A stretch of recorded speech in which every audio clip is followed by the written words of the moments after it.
एक और अहम खबर, महाराष्ट्र के अकोला जिले में जमात इस्लामी हिंद समेत दीगर तंजीमों ने हुकूमत से 3 महीने का राशन एक साथ मुहैया कराने का मुतालबा किया। उनके मुताबिक लॉकडाउन की वजह से लोग रोजमर्रा के सामान के लिए मजबूर हो गए हैं, हुकूमत को उनका ख्याल रखना चाहिए। एक रिपोर्ट।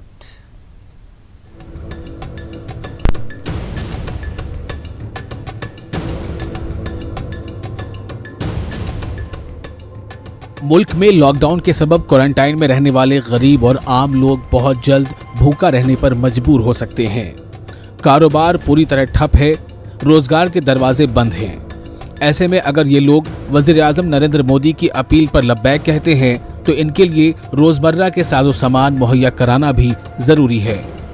यही वजह है कि ये लोग अब हुकूमत से 3 महीने का राशन एक साथ मुहैया कराने का मुतालबा कर रहे हैं।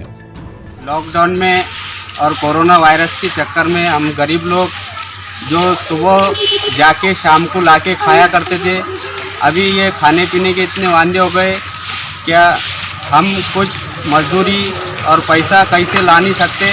इसके लिए हमारे को कम से कम 3 महीने का राशन गवर्नमेंट की तरफ से मिले।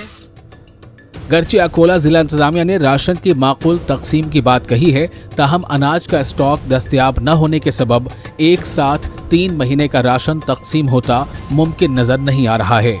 इस बीच जमात इस्लामी हिंद और movement for piece and justice ने हुकूमत से इस मामले में जल्द इक़दाम करने की अपील की है। हमारी सरकार से यही मांग है कि भाई 2-4-8 दिन से जो बंद है और 21 दिन का जो लॉकडाउन है, 3 महीने जो है हमको खाने के लिए भी घर में राशन नहीं। सरकार से हमारी इतनी मांग है कि भाई हमको जो है सरकार पूरी मदद करे। इसी दरमियान सोशल मीडिया पर राशन कार्ड न रखने वालों के लिए एक राशन फॉर्म भी वायरल हुआ है।